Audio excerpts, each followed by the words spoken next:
Hello friends, स्वागत है आप सभी लोगों का हाईवे क्लासेस पर। आज हम लोग जो है मेंसुरेशन से पार्ट 7 डिस्कस करेंगे और इसमें आज हम लोग समलंब चतुर्भुज पढ़ने वाले हैं। एक से लेकर सारे पार्ट्स देखना, क्योंकि तभी उसका सीक्वेंस बन पाएगा। आज समलंब पढ़ाएंगे जरूर, लेकिन इसमें भी कुछ कॉन्सेप्ट पीछे के रिवाइज होंगे, पीछे के इसमें कॉन्सेप्ट लगेंगे क्वेश्चंस में। अगर आपने पीछे का लेक्चर नहीं देखा है तो हमने डिस्क्रिप्शन में एक लिंक दे दी है, उसमें पार्ट 1 और प्लेलिस्ट यानी कि एडवांस मैथ की प्लेलिस्ट दी है, आप उस पर टच करिएगा तो पार्ट नंबर 1, 2, 3, 4, 5, 6 तक पहुंच जाइएगा। फिर ये 7वां देखना तो अच्छा रहेगा। अभी इसको क्विट कर दीजिए। आप सबसे पहले जाइए पार्ट नंबर फर्स्ट को देखना, फिर सेकंड, फिर थर्ड, फिर फोर्थ, ऐसे करके लेक्चर देखना। और हमारे रजिस्टर 2 बनाना है आपको, एक एडवांस मैथ का, एक अर्थमेटिक मैथ्स का। कभी कभार आपका लेक्चर यहाँ पर छूट गया तो आजकल आंधी तूफान का मौसम है, लाइट की प्रॉब्लम हो जाती है। इस समय हम लोग विलेज में हैं तो वहीं से आपको लेक्चर देने की प्रोवाइड कर रहे हैं कोशिश, ठीक है। तो यहाँ पर आपको ज़्यादा टेंशन नहीं लेनी है, कभी कभार एक लेट हो जाता है, उसके लिए माफ़ी चाहते हैं हम सभी आपसे। तो ध्यान दें, यहाँ पर आज हम लोग आपको समलंब चतुर्भुज पढ़ाने वाले हैं। जिसको ट्रेपेजियम भी कहते हैं, कभी कभार इंग्लिश में वर्ड ट्रेपेजियम यूज हो जाता है। समलंब चतुर्भुज,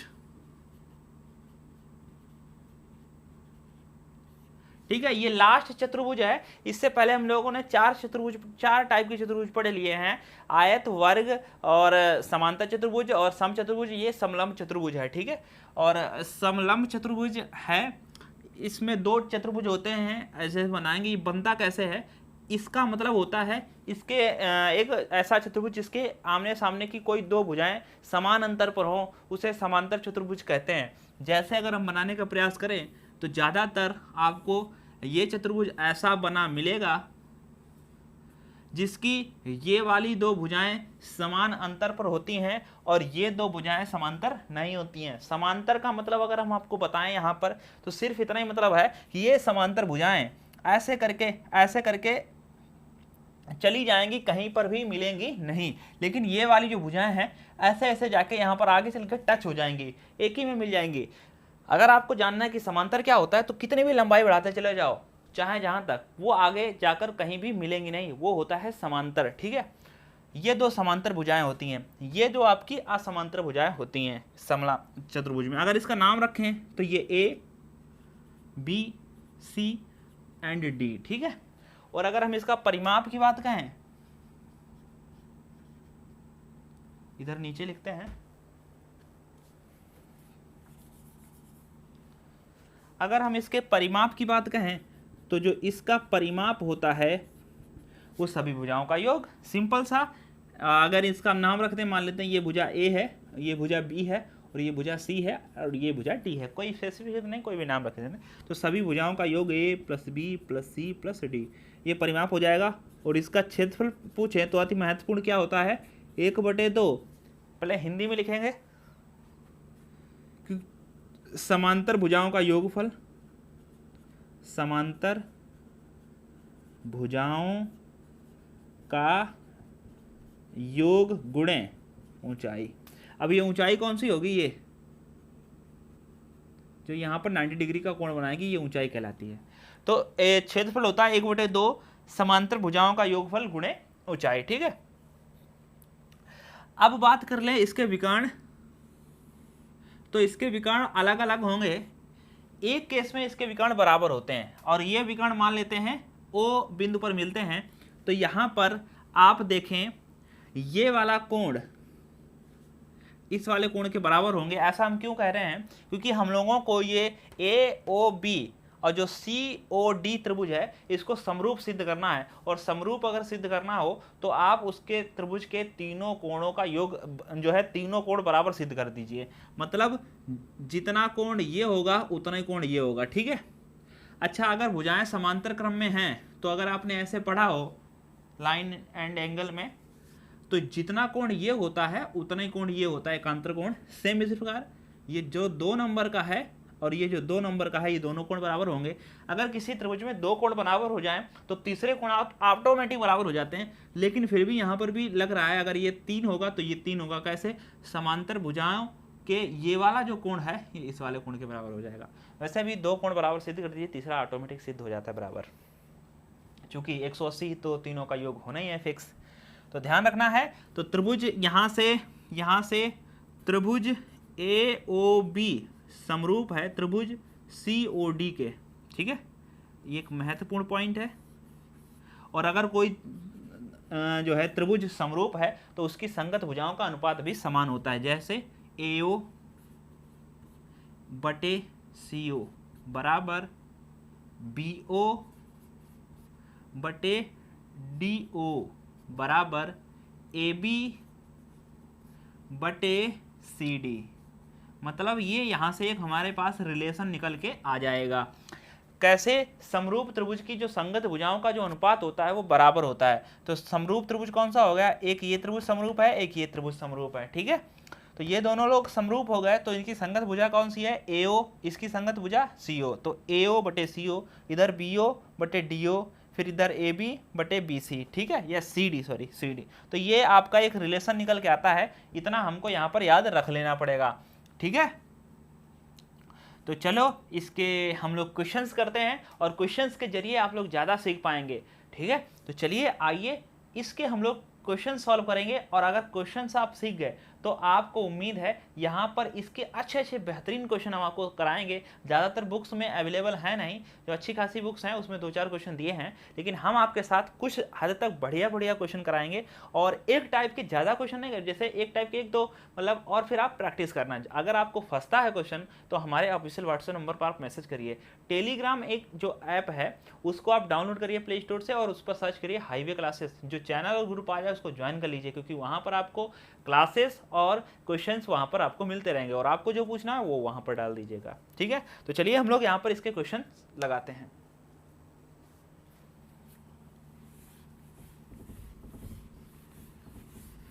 ये थ्योरी नहीं याद होगी तब तक आप एडवांस मैथ नहीं सीख पाओगे।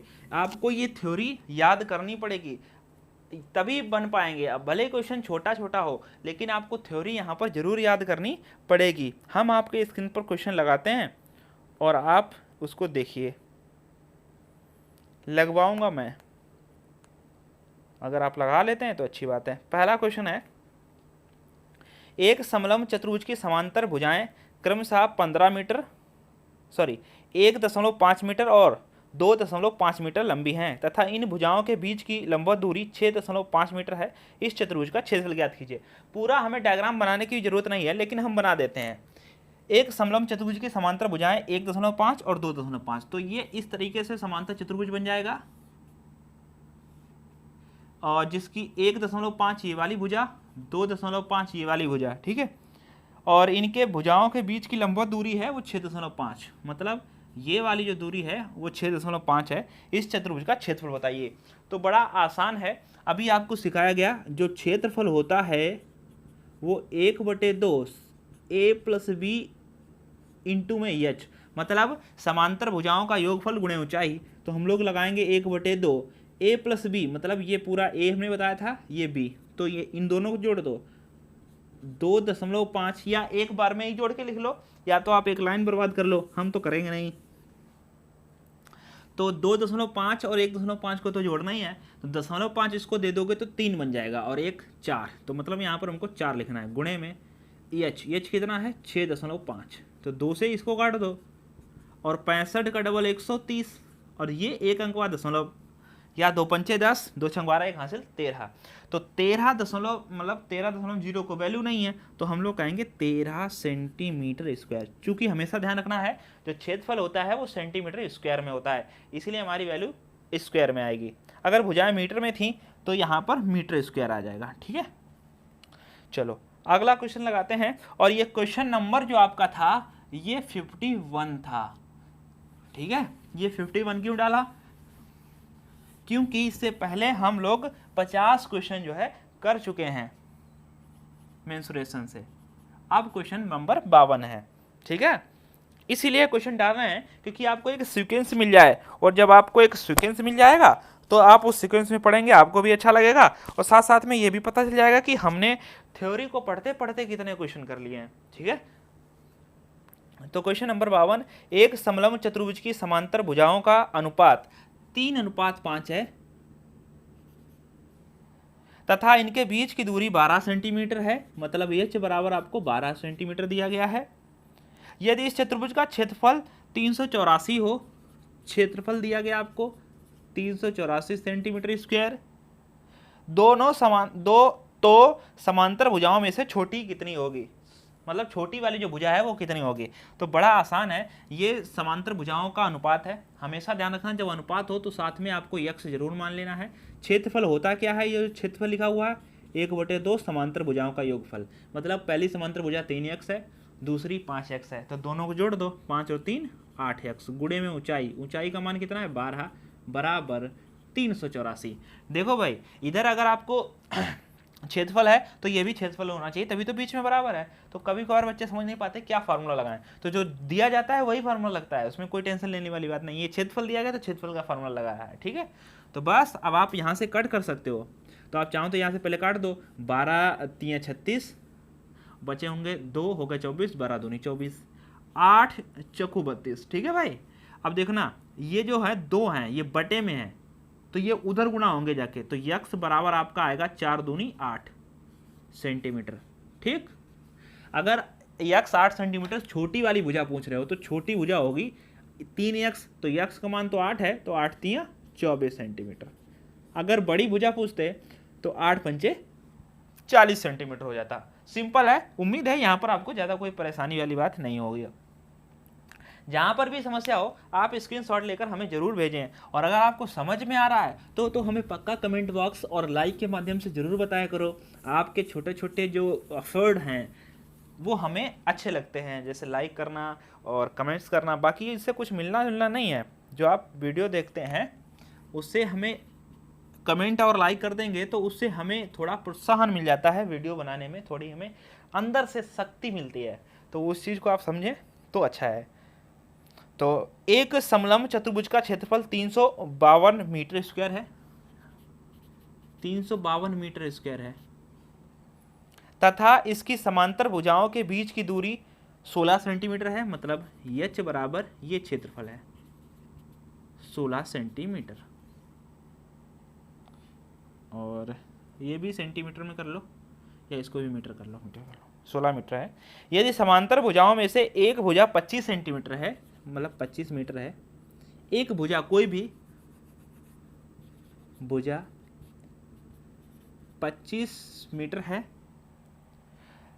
लंबी हो, तो दूसरी भुजा की लंबाई बताइए। बड़ा आसान है, तो बस वही वाला फॉर्मूला लगेगा, जो क्षेत्रफल है वो 1/2 समांतर भुजाओं का योगफल, मतलब एक भुजा आपको 25 दी गई है, दूसरी पूछ रहे हैं, दूसरी को आप x मान लो या b मान लो, तो हम लोग b मान लेते हैं, गुणे में ऊंचाई कितनी है आपकी 16 बराबर 352। ये 352 इसलिए ये क्षेत्रफल है, इधर भी क्षेत्रफल है, तो जो चीज़ दी गई वो हमने पुट कर दी, तो बस हमारा आंसर अच्छा है। एक चीज़ ये ध्यान रखना 2 से ही 25 नहीं कटेगा, ब्रैकेट लगा है 16 कट जाएगा, इधर 2 से अगर काटो 2 8 16 ऐसे कट जाएगा, क्योंकि ये बटे में था ये गुणे में था। अब 8 से इधर काट सकते हैं, 8 चौकू 32 बचे 3, फिर 8 चौकू 32, तो 25 प्लस b बराबर 44, तो b बराबर आ जाएगा 44 माइनस 25, तो b बराबर 14 में से 5 गए 9, 3 में से 2 गया 1, तो 19 मीटर आपका दूसरी भुजा जो है वो 19 मीटर आ गई। डन। चलो क्वेश्चन नंबर 54। ज़्यादा टाइम आपका वेस्ट नहीं होता है हमारे साथ, बस आप थ्योरी पढ़ते हैं, क्वेश्चन लगाते हैं, तो आपका ज़्यादा हेलो हाय कमेंट्स में क्वेश्चन नहीं आंसर वो जो है टाइम नहीं जाता है, बचा सकते हैं आप हमारे साथ टाइम, बाकी लाइव क्लासेस में टाइम ज़्यादा चला जाता है। 54 नंबर, एक समलंब का क्षेत्रफल 384 मीटर सेंटीमीटर स्क्वायर है, क्षेत्रफल जहाँ पर सेंटीमीटर या मीटर स्क्वायर हो वो क्षेत्रफल ही होगा। उसकी समांतर भुजाएं 3 5 के अनुपात में हैं, कह रहे हैं उसकी जो समांतर भुजाएं हैं वो 3 और 5 के अनुपात में हैं, तो आप जाहिर सी बात है यहाँ पर तुरंत यक्स मान लेंगे, और उनके बीच की लंबा दूरी 12 सेंटीमीटर है, मीन्स एच का मान है जो है वो 12 सेंटीमीटर है। तदनुसार यदि प्रत्येक समांतर भुजा में 2 सेंटीमीटर की वृद्धि कर दी जाए तो समलंब चतुर्भुज के क्षेत्रफल में कितनी वृद्धि हो जाएगी। मतलब आपसे कहा जा रहा है कि जो समांतर भुजाएं हैं इनको पहले निकालो और निकाल के बाद में इनकी 2-2 की वृद्धि करो, और जब 2-2 सेंटीमीटर की वृद्धि कर दोगे फिर क्षेत्रफल निकालो, और जो क्षेत्रफल निकल आए तब इस वाले क्षेत्रफल से तुलना करो ये कितना ज़्यादा आ गया। ठीक है। तो सबसे पहले तो हम लोगों को काम है यहाँ पर ओरिजिनल भुजाएं निकालना। इसके लिए आप क्षेत्रफल का फॉर्मूला लगाओ, क्योंकि हमको क्षेत्रफल ही दिया गया है। तो क्षेत्रफल होता है 1/2। आप देख रहे हैं क्षेत्रफल का ज़्यादा यूज हो रहा है। 1/2 समांतर भुजाओं का योगफल गुणे ऊंचाई, बहुत इंपॉर्टेंट है ये। तो समांतर भुजाएं 3x 5x दोनों को जोड़ दोगे तो भैया 8x गुणे ऊंचाई कितनी है 12, बराबर किसके रखोगे 384 के। तो 12 से काट दोगे 12 3 36, 12 दूनी 24, 8 से काट देंगे 8 चक्कू 32। तो यक्स बराबर 4 दूनी 8, इतना तो अभी पीछे किया था शायद, 4 दूनी 8। ठीक है। अब इसकी जो भुजा हो गई वो 24 हो गई ये वाली, और ये वाली भुजा हो गई 8 पंचे 40। ठीक है। अब कह रहे हैं प्रत्येक भुजा में 2-2 की सेंटीमीटर की वृद्धि कर दो। तो ये 24 से कितनी हो जाएगी 26, और ये 40 से कितनी हो जाएगी 42, जो बढ़ के आई है। और अब हमें इसका क्षेत्रफल निकालना है। तो क्षेत्रफल निकाल लो भाई, न्यू क्षेत्रफल 1/2 समांतर भुजाओं का योगफल। तो भुजा 6 और 2 8, 4 और 2 6 गुणे ऊंचाई कितनी ऊंचाई है वही आपकी 12। तो आप काट दो इसे 2 से, 2 छंग 12। तो 6 8 48 के 8, हाथ से लग गए 4, 6 6 36 से 4, 408 सेंटीमीटर स्क्वायर। ये नया क्षेत्रफल आ गया।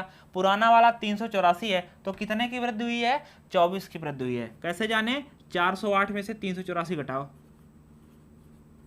तो 8 में से 4 गया 4, यहाँ बचा होगा 10, 10 में से 8 गए 2, 3 में से 3 गया 0। तो 24 सेंटीमीटर स्क्वायर की वृद्धि हुई है क्षेत्रफल में, यही पूछा जा रहा था आपसे। तो आपको अगर पता है तो आप आसानी से कैलकुलेट करना। एक एक सवाल, एक एक क्वेश्चन और एक एक थ्योरी जो है आप अपने 2 रजिस्टर जो हमने बनवाए हैं एडवांस और अर्थमेटिक के, आप उस पर नोट करते जाइएगा। और जब कभी भी एग्जाम्स हो और ना भी एग्जाम्स हो तो फटाफट पहले से रिवाइज करते रहिए, और एग्जाम हो तो एक रात में सारा रिवाइज कर डालिए। ठीक है। 2-3 एग्जाम होता है तो 10-15 दिन पहले तो पता ही चल ही जाता है, तो आप उसको तब तक रिवाइज करते रहिए। ठीक है। एक रात में आपको, अगर आपके रजिस्टर नोट्स बने हैं तो एक रात में आपके 4 से 5 चैप्टर रिवाइज हो जाते हैं आसानी से। क्वेश्चन नंबर 55, एक ट्रेपेजियम का क्षेत्रफल 475 सेंटीमीटर स्क्वायर है एवं 2 समांतर भुजाओं की लंबवत दूरी 19 सेंटीमीटर एवं दोनों की लंबाइयों में 4 का अंतर है, तो समांतर भुजाएं होंगी। मतलब आपको एवं 2 समांतर भुजाओं की लंबवत दूरी 19 सेंटीमीटर, मतलब जो 2 समांतर भुजाएं हैं उनको जोड़कर वो कह रहा है 19 सेंटीमीटर है। और आपको दोनों, नहीं ये नहीं, एक ट्रेपेजियम का क्षेत्रफल 475 सेंटीमीटर है एवं 2 समांतर भुजाओं की लंबवत दूरी, 2 समांतर भुजाओं के बीच की लंबवत दूरी दी गई है, मतलब एच का मान दिया गया है आपको 19 सेंटीमीटर, एवं दोनों की लंबाइयों में 4 का अंतर है। मतलब जो दोनों जो भुजाएं हैं दोनों, उनकी लंबाइयों में 4 का अंतर है, 4 सेंटीमीटर का अंतर है, तो समांतर भुजाएं होंगी। तो समांतर भुजाएं निकाल लेते हैं। मतलब हमारे पास a माइनस बी का मान है, हमारे पास कहीं से a प्लस बी का मान आ जाए तो हम ये बता सकते हैं बड़ी भुजा कौन है, छोटी, या दोनों भुजाएं बता सकते हैं। तो इसके लिए आप आसानी से फार्मूला लगा सकते हो क्षेत्रफल का, 1/2 a प्लस बी, मतलब समांतर भुजाओं का योगफल गुणे ऊंचाई, ऊंचाई आपको 19 दी गई है, बराबर 475। 19 से काट दो, 19 दूना 38, 19 पंचे 95। ठीक है, 9 बचा था। तो a प्लस बी बराबर, ये 2 बटे में उधर जाएंगे गुणे में होंगे, तो 25 दूना 50, मतलब a प्लस बी बराबर 50 है और a माइनस बी बराबर 4 है। तो यहाँ से आपको a बराबर कितना, b बराबर कितना, आसान तरीका बताएं। जब कभी भी अगर आपको ऐसा मिले a प्लस बी बराबर इतना, a माइनस बी बराबर इतना, या x प्लस वाई बराबर इतना, x माइनस वाई, मतलब दो एक बार जोड़ो एक बार घटाना हो, तो सबसे बड़ी भुजा निकालनी हो तो आप जोड़ के आधा कर लो। 50 और 54, 54 का आधा 27, और छोटी भुजा चाहिए हो तो घटा के आधा कर लो। 50 में 4 घटाएंगे तो बचेगा 46, और 46 का आधा होता है 23। मतलब दोनों भुजाएं निकल के आ चुकी हैं, एक है 23 और एक है 27, और दोनों में अंतर देख लो, 27 और 23 में कितने का अंतर, 4 का। दोनों को जोड़ कर देख लो 50 है। ठीक है। तो ये आप आसानी से कैलकुलेट कर सकते हैं। अच्छा सवाल था। तो चलिए अगला क्वेश्चन डिस्कस करते हैं, क्वेश्चन नंबर 56।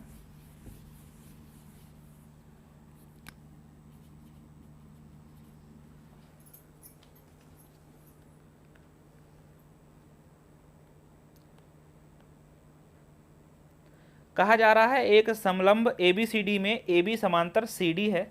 कह रहे एक समलंब चतुर्भुज में AB जो है वो समांतर है किसके, DC के, और AB जो है वो आपको 78 सेंटीमीटर है, CD 52 है,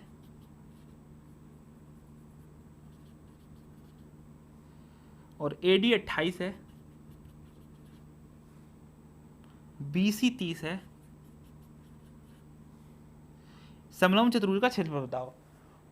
तो चलो देखते हैं, ये कुछ अजीबोगरीब सवाल है। ABCD में ABCD एक समलंब चतुर्भुज है जिसमें AB समांतर CD है। तो हम लोग पहले एक चतुर्भुज बनाते हैं।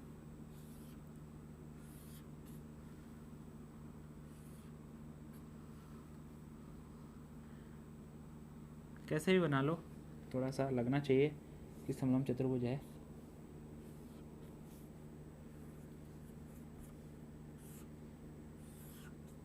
ठीक, तो इसमें नाम भी ध्यान करके रखने होते हैं। AB समांतर CD है, मतलब ABCD, तो AB समांतर CD हो गई। ठीक है, AB है 78, मतलब यहाँ से यहाँ तक की जो लंबाई है वो 78 है, और जो BC है ये देखो दी गई है, ये जो CD है 52 है, मतलब ये वाली CD जो है ये 52 है, और AD 28 है, मतलब ये वाली भुजा 28 है, और ये BC जो है ये 30 है।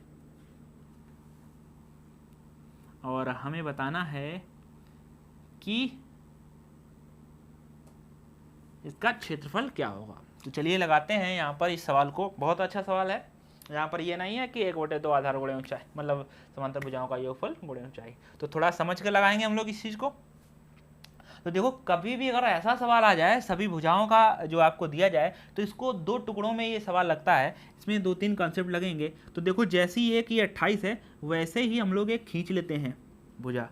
ठीक है, तो अगर ये 28 है तो ये वाली और ये वाली समांतर हमने खींच दी है, और बिल्कुल उतनी ही, क्योंकि ये वाली समांतर है, ये इसके समांतर है, तो जाहिर सी बात है अगर ये 28 है तो ये भी 28 होगी, और ये जितनी है उतनी ही ये होगी, मतलब ये वाली भुजा 52 होगी। तो हमारे पास ये एक चतुर्भुज बन चुका है जिसको हम लोग समांतर चतुर्भुज कहते हैं। 52 52 28 28, मतलब सामने वाली भुजाएं बराबर हो। ये समांतर चतुर्भुज पीछे वाले लेक्चर में कवर कर चुके हैं, इसीलिए हम कह रहे हैं आप एक एक सीरियल से देखना। ठीक है, नहीं तो फिर यहाँ पर गोल हो जाएगा तुम्हारा मामला।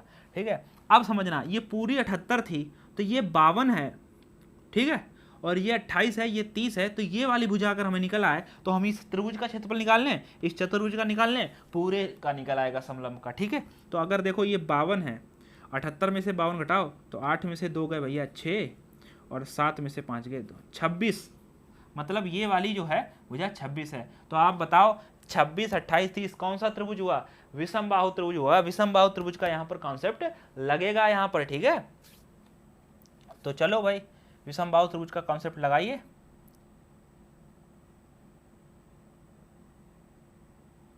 लग जाएगा, ठीक है। लेकिन समलंब चतुर्भुज का क्षेत्रफल, चलो सबसे पहले हम लोग इसका क्षेत्रफल निकालते हैं, इस त्रिभुज का। तो हम लोग त्रिभुज नाम दे देते हैं इसका ABCD, यहाँ पर E दे देते हैं। ठीक है, तो हम लोग क्षेत्रफल निकालने जा रहे हैं BCE का, त्रिभुज BCE का क्षेत्रफल निकालने जा रहे हैं विषम बाहु तरीके से। कैसे निकलता है? अब पहले तो under root S, S minus A, S minus B, S minus C. S कैसे निकलता है? सभी भुजाओं का योगफल बटे आधा, इससे यस निकलता है। ठीक है, आपको पीछे सीखना चाहिए। तो हम लोग निकालेंगे सीधे, इसमें देखो यस, यस माइनस ए एक बार चलो लिख देते हैं, S minus B, S minus C. तो ठीक है, यस की वैल्यू कैसे निकालोगे? सभी भुजाओं को जोड़कर आधा करेंगे। तो सभी को जोड़ लो, 8 6 14, 14 के 4, और ठीक है हासिल 1 लग गया, 2 2 4 और 3 7 और 1 हासिल 8, 84 हुआ। 84 का आधा जो है 42, 84 का आधा 2 चक्कू 8, 42 हो गया। तो यस का मान आ गया 42। तो यहाँ रखना 42, 42 माइनस ए, मतलब कोई भी पहली भुजा घटा दो। 42 में से हम लोग कोई भी घटा सकते हैं पहली भुजा। चलो हम 30 घटा देते हैं। तो 42 में से 30 गए बचे 12, 42 में से 28 गए बचे 14, 42 में से 16 गए बचे जो है 26 गए बचे 16। आप घटा सकते हो 42 में से, क्या दिख रहा है? नहीं दिख रहा है, यहाँ घटा लो। 42 में से 26 गए तो 12 में से 6 जाएगा 6, 3 में से 2 जाएगा 1, 16 ही बचेगा। ठीक है, अब हम लोग इसका वर्गमूल लेंगे। वर्गमूल लेने का तरीका हमने आपको त्रिभुज में समझाया था, जिसके दो दो के पेयर बन जाएंगे, उसको हम लोग बाहर कर लेंगे। तो हमें आपको यहाँ दिख रहा है 16 का वर्गमूल होता है, तो हम इसको बाहर लिखेंगे 4। वैसे ये 42 है, इसमें 14 छिपे हैं, इस 14 के टुकड़े अगर हम करें तो 14 3 42 होता है। तो ये 14 और ये 14 निकल के बाहर पूरा आ जाएगा 14, मतलब 14। और ये 3 और 12, 12 3 36 हो जाएगा, 36 का वर्गमूल 6, पूरा वर्गमूल निकल आया है। और इसकी जब आप गुणा करेंगे तो 14 चौको 56 और गुणे 6, तो 6 6 36 के 6, 6 पंचे 30 और हासिल 3, 336 सेंटीमीटर स्क्वायर ये त्रिभुज का क्षेत्रफल है।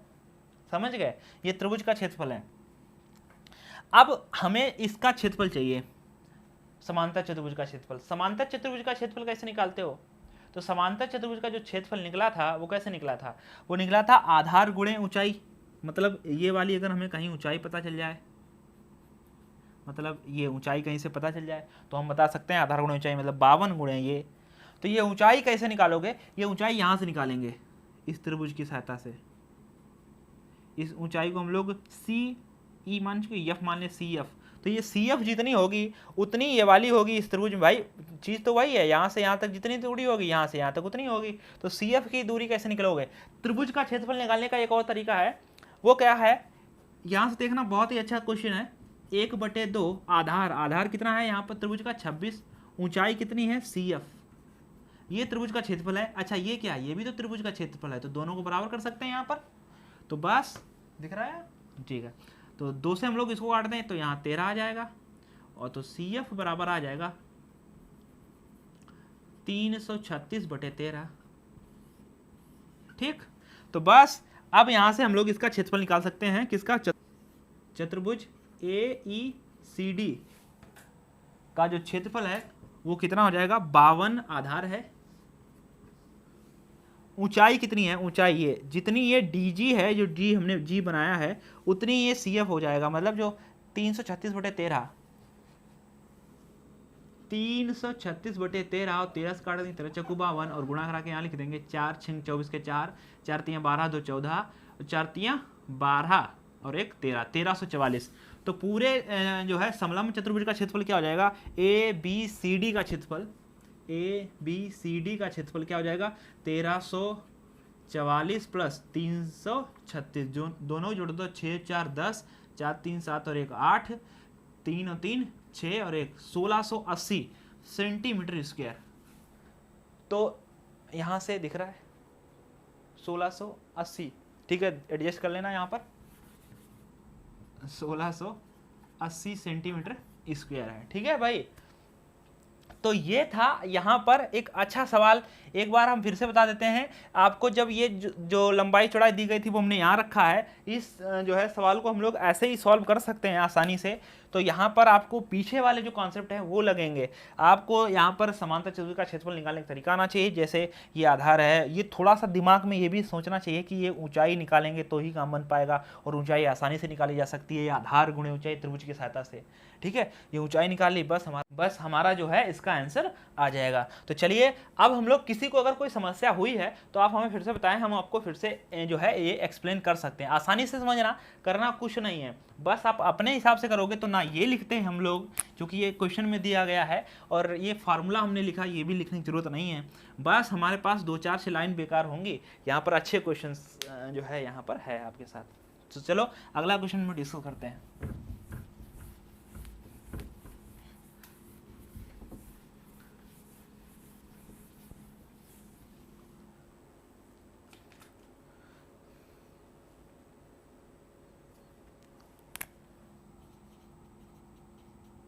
क्वेश्चन नंबर 57, एक समद्विबाहु है। समद्विबाहु समलंब का क्षेत्रफल 176 सेंटीमीटर स्क्वायर है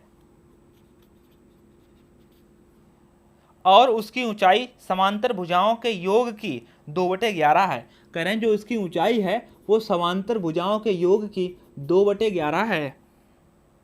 तदनुसार यदि समांतर भुजाओं की लंबाई का अनुपात 4:7 है, मतलब A/B 4:7 है, तो उसके विकर्ण की लंबाई क्या होगी? ये भी बहुत अच्छा सवाल है। तो सबसे पहले तो हम लोग आपको एक डायग्राम बना के दिखाएं, ये समद्विबाहु समलंब कैसा होता है। भाई समद्विबाहु समलंब का मतलब होता है कि ये वाली भुजा और ये वाली भुजा बराबर होंगी और ये समांतर होंगी। ठीक है, सबसे पहली तो ये बात। तो इसकी ऊंचाई ये होती है, ये इसकी हाइट है, और हाइट है कितनी, समांतर भुजाओं के योग की 2/11। तो समांतर भुजाएं अनुपात है 4:11, तो हम लोग x मान लेंगे। तो इसकी ऊंचाई कितनी हो जाएगी, 4 और 7। भाई समांतर भुजाओं का योग यहाँ पता है, 7 4 11x। ठीक है, और 11 से 11 कट जाएगा, यानी कि भुजा की जो यहाँ ऊंचाई आ गई वो 2x आ गई। और ये वाली आपको 4x है और ये 7x दे रखी है पूरी। ठीक है, और ये क्षेत्रफल दे रखा है 176 सेंटीमीटर स्क्वायर। तो क्षेत्रफल वाला हम लोग फार्मूला लगाएंगे। क्षेत्रफल का फार्मूला क्या होता है, 1/2 समांतर भुजाओं का योगफल, मतलब 4 और 7 11x गुणे में ऊंचाई, ऊंचाई कितनी है हमने निकाली यहाँ पर 2x, बराबर क्षेत्रफल 176। तो आप इस 2 से 2 इसको काट सकते हो, 11 से काट दो, 11 एकम 11 बचे 6 हो गए 66, 11 6 66, x गुणे x स्क्वायर बराबर 16। अगर x स्क्वायर बराबर 16 है तो x बराबर 4, तो मतलब x का मान आ चुका है 4। तो हम इसकी पूरी जो एक्चुअल लेंथ है वो निकाल सकते हैं, 7 चौक 28 पूरी यहाँ से ले तक A B C D, और ऊपर वाली x का मान 4 आया है तो ऊपर वाली ये 4 चौको 16 आ जाएगी। और हमें बताना है विकर्ण, मतलब यहाँ से लेकर यहाँ तक का मान बताना है, ये इसको हम लोग विकर्ण कहते हैं। और इसमें दोनों विकर्ण बराबर होंगे, चाहे यहाँ से यहाँ टच करा लीजिए, दोनों विकर्ण बराबर होंगे, क्योंकि जितनी लंबाई ये है उतनी ही लंबाई ये है। ठीक है, बहुत ही ध्यान से रखना है, ये ऊंचाई का मतलब होता है यहाँ पर 90 डिग्री का कोण, मतलब लंब। तो अब इस 2x का भी मान हमें को पता है, क्योंकि x का मान 4 है तो 2x का मान कितना होगा 8। अब देखो सबसे मेन बात है, क्या हमें प्राप्त करना है, ये BD की लंबाई निकालनी है हमको, BD की। तो इसके लिए हमें BD की ये वाली लंबाई पता होना चाहिए, और ये यहाँ से लेकर यहाँ तक की पता होना चाहिए, इसको हम लोग E मान लेंगे। DE की पता है, EB की भी पता होना चाहिए, BE की। कैसे, चूंकि जब हमको ये वाली पता होगी तो ये त्रिभुज बन जाएगा एक, कौन सा, BDE, BDE त्रिभुज बन जाएगा। और कौन सा त्रिभुज, समकोण त्रिभुज, जिसमें हम लोग पाइथागोरस प्रमेय लगा देंगे। तो ये निकालना है, बड़ा आसान है। यहाँ से एक बिल्कुल ऐसा ही हाइट का यहाँ से खींचिए लंबाई, और जितनी ये होगी उतनी ये होगी, क्योंकि ये वाली भुजा बराबर है, और हाइट जितनी ये होगी उतनी ये होगी। तो जाहिर सी बात है, अगर ये 16 है तो यहाँ से यहाँ तक की दूरी भी 16 होगी। तो ये दोनों बराबर हैं, और यहाँ से यहाँ तक 28 है। तो बताओ 28 में से 16 चले गए, बचे कितने, 12। भाई 28 में से 16 चले गए, बचे 12, और ये दोनों भुजाएं बराबर होंगी, यानी कि ये 6 6 होंगी। जाहिर सी बात है, इसका मतलब अगर हम E से B तक की दूरी देखें तो 16 और 6 22, वाह क्या बात है। तो यहाँ से तक की दूरी 22 है। अब हमारा आसान काम हो गया। तो BD का स्क्वायर बराबर लंब का स्क्वायर प्लस कर्ण का, लंब कितना है 8 8 64, और आधार कितना है 22, 22 का वर्ग होता है 484। ठीक, तो 8 का वर्ग हो जाएगा 8 से 64, और यहाँ पर 16 6 22, और 22 का वर्ग आप यहाँ लिख सकते हो। नहीं आता है तो आप 22 की गुणा करते हैं। वर्ग आपको 40 तक याद होने चाहिए। वर्ग निकालने का एक छोटा तरीका होता है, तो बस आपको 2 भागों में 2 दूनी 4, और 2 इनकी गुणा करो, 2 दूनी 4, फिर डबल कर दो 8, और फिर 2 का वर्ग 284। ठीक है, तो अब इसको जोड़ लीजिए, 4 और 4 8, ठीक है, 4 और 4 8, 8 और 6 14 के 4 हासिल लगा 1, 4 और 5 548, यानी कि BD स्क्वायर बराबर 548। तो BD बराबर हो जाएगा √548। अब 548 के टुकड़े करो तो जो है डिवाइड करो 4 से, 4 एकम 4 बचा 1, 4 3 12, और 4 7 28। मतलब हम लोग इसको इसके नीचे नहीं जा सकते हैं, तो √548 को लिख सकते हैं 4 गुणे 137, चूंकि BD बराबर फिर आ जाएगा आपका 4 का वर्गमूल 2, और √37 का होता नहीं, तो ये आप ऐसे रखोगे। तो ये इसके विकर्ण की लंबाई आ गई कितनी, 2 √137। कुछ नहीं था, आप आसानी समझना। बस ये कुछ ही सवाल ऐसे हैं जो आपको परेशानी में डाल सकते थे, वो सवाल भी मैं आपके साथ लेके आया हूँ। तो आप इससे ज़्यादा उसको नहीं जटिल आप कह सकते हो। ठीक है, बस इन जो विशेषकर क्वेश्चंस हैं जो आपको फंसा सकते हैं वो यही हैं। अब आपके पास जो सवाल आएगा उसमें ये वाली भुजा 16 ना देकर 12 देंगे, कैसे भी लगेगा इसी प्रकार। इसी क्वेश्चन को आप 2-3 बार लिख डालिए रफ कॉपी पर, प्रैक्टिस हो जाएगी तो आप इस क्वेश्चन को फिर नहीं बोलेंगे। इससे पीछे वाला क्वेश्चन लगाया है उसको भी याद करके ध्यान करके सही से लिखना, ठीक है। तो ये चीज है यहां पर देखिए। चलिए आज हम लोग एक क्वेश्चन और कर लेते हैं, क्वेश्चन नंबर 58।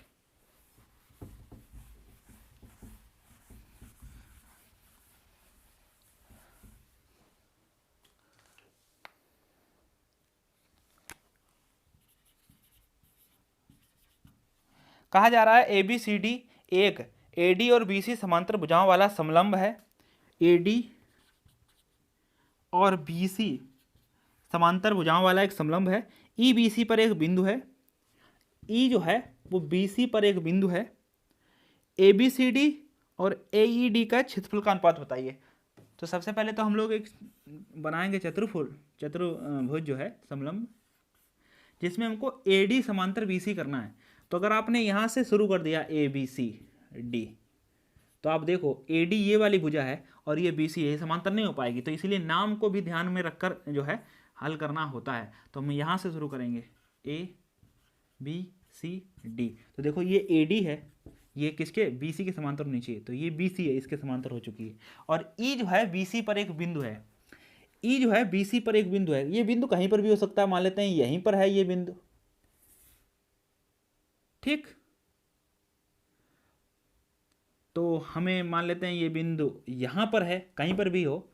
तो हमें बताना क्या है, चतुर्भुज ABCD और ADE, मतलब जो ये E बिंदु है AED का क्षेत्रफल का यहां पर हमको अनुपात चाहिए, ये वाला। तो देखो ये अनुपात कैसे निकलेगा।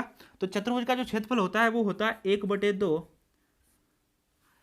समांतर भुजाओं का योगफल। समांतर भुजा कौन सी है, AD प्लस BC और गुणे में ऊंचाई अनुपात।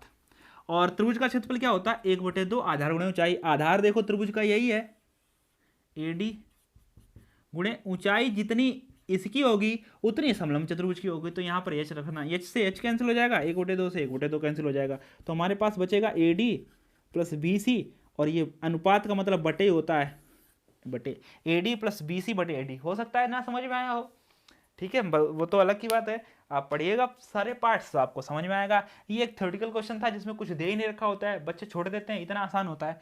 तो आप इसको लगाएंगे जब इसको पूरी थ्योरी आती होगी तभी लग पाएगा। देखो इसमें समलंब चतुर्भुज का क्षेत्रफल का फॉर्मूला लग गया और ये त्रिभुज का भी फॉर्मूला लग गया, ये 1/2 आधार गुणे ऊंचाई, ठीक है। तो आप कट गया, बच्चा जो लिख लिया। ऐसे ही आपके 3-4 ऑप्शन होंगे, कहीं पर AD बटे BC लिखा होगा, तो उसमें से जो सही हो आप उस हिसाब से कर लेना।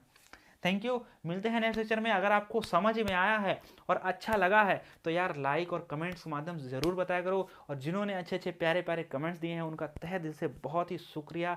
आपको बहुत अच्छा लगता है और सभी का हम रिप्लाई भी करते हैं, एक एक बंदे का हम रिप्लाई करते हैं कमेंट्स बॉक्स में। जब भी टाइम मिलता है फ्री होते हैं तो तुरंत करते हैं, तुरंत, ठीक है। क्योंकि मोबाइल में ही आजकल है सारी चीज़ें, तो मोबाइल में हमारा एप्लीकेशन है यूट्यूब का खुद का, तो वहाँ से जब कमेंट आता है तो तुरंत हम रिप्लाई कर देते हैं। तो आप सभी लोग बेझिझक जो पूछना हो तो पूछ सकते हो कमेंट्स बॉक्स में। कमेंट दिए इसलिए जाते हैं अच्छे अच्छे प्यारे प्यारे कमेंट्स करने के लिए। सभी का बहुत दिल से आभार, थैंक यू।